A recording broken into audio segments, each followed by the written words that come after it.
There was a time when sleeping alone would have gotten you killed. Not metaphorically, literally.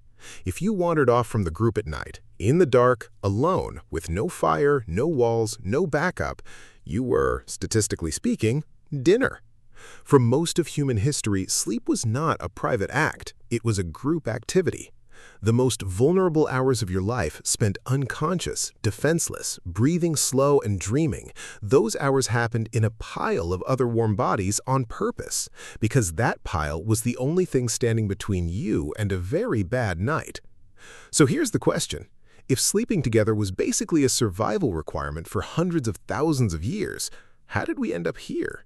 In separate rooms, separate beds, some of us in separate houses from our own partners, some of us paying actual money each month just to guarantee that no other human being is anywhere near us while we sleep. Something happened, and it happened slower and weirder than you'd think. Let's go back, way back. For the vast majority of the Paleolithic, humans slept in small bands, probably 20 to 50 people huddled in shelters, caves, or around fires. And this wasn't just for warmth, although warmth mattered enormously. It was for protection.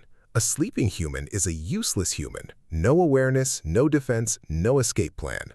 But a group of sleeping humans, someone's always slightly more awake. Someone stirs at a sound. Someone's body is between you and the cave entrance.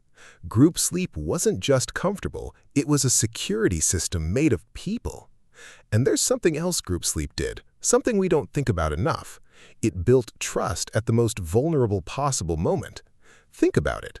You cannot fake being asleep next to someone for very long. You can fake a smile, you can fake interest in a conversation. You cannot fake the specific, undefended, slightly embarrassing reality of actually being unconscious next to another person. Snoring, drooling, twitching, completely defenseless. Sleeping next to someone is, in a strange way, one of the most honest things two humans can do together. And ancient humans did it with dozens of people, every single night, for their entire lives. Now fast forward, agriculture shows up roughly 10,000 years ago. Permanent houses appear, and almost immediately the archaeological record starts showing something new. Rooms. Not just one big shared space anymore, divisions, zones. At sites like Çatalhöyük in Turkey, homes start showing platforms, raised areas often in specific corners that archaeologists believe were used for sleeping.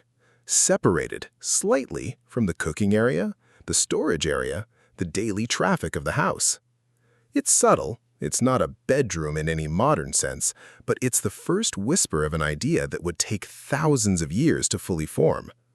Maybe sleep doesn't have to happen in the middle of everything. Why would that idea even start? A few things were happening at once. Permanent settlements meant permanent threats had changed. You aren't sleeping exposed on the savannah anymore, so the more eyes is safer calculation shifted. Houses themselves became the security system. The walls did the job that warm bodies used to do. And something else was happening too, something social. With permanent settlements came permanent property, stored grain, tools, animals, goods that needed protecting not just from predators, but from other people.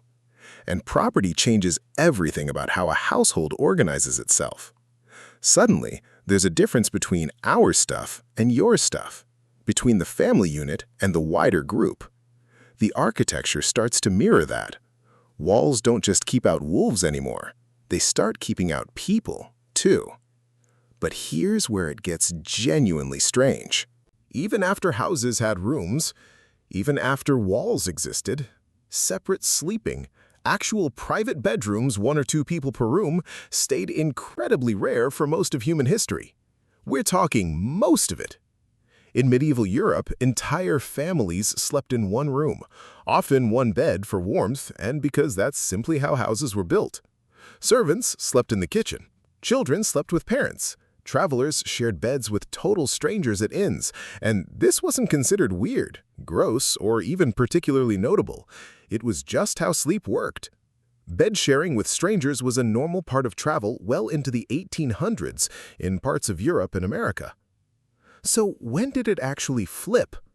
When did I sleep alone go from unthinkable to standard? The honest answer is shockingly recently. Like, embarrassingly recently. The idea of every person having their own bedroom is, in the broad sweep of human history, a phenomenon of roughly the last 150 to 200 years, and even then, mostly limited to wealthy households until well into the 20th century. For most working-class families, even in the early 1900s, multiple children sharing a bed, or a room, was completely standard. The kids' bedroom as a private individual space is basically a 20th century invention driven by rising wealth, smaller families, and, this part matters, a changing idea about what privacy was for. Because here's the real shift. It wasn't really about safety anymore. It was about psychology. Somewhere in the last couple of centuries, society started treating solitude not as a risk, but as a need. The idea that a person, even a child, benefits from having a space that's theirs, where no one is watching, where they can just exist without an audience. That idea is genuinely new. Ancient humans would have found it almost incomprehensible. Not because they didn't value privacy, they absolutely did, in their thoughts, their secrets, their personal objects. But the specific idea that sleep itself should be a private, solitary act, for 99% of human history, that would have sounded less like comfort and more like a punishment or a death wish. And there's a kind of quiet irony in where we've ended up. We fought so hard for so long to get away from the threats that made group sleep necessary, and the moment we finally succeeded, the moment our houses became safe enough that we could sleep alone, a huge number of us turned around and started feeling lonely. Sleep, it turns out, was never just about safety. It was also about not being alone with your own mind in the dark. And for most of human history, you simply never had to be. So next time you're lying in bed, alone, scrolling on your phone before sleep, maybe specifically because the room feels a little too quiet, know that you're doing something almost no human in history has ever done. You're sleeping completely alone, by choice, in total safety, with nothing around you but silence. Your ancestors would have found that incredibly strange.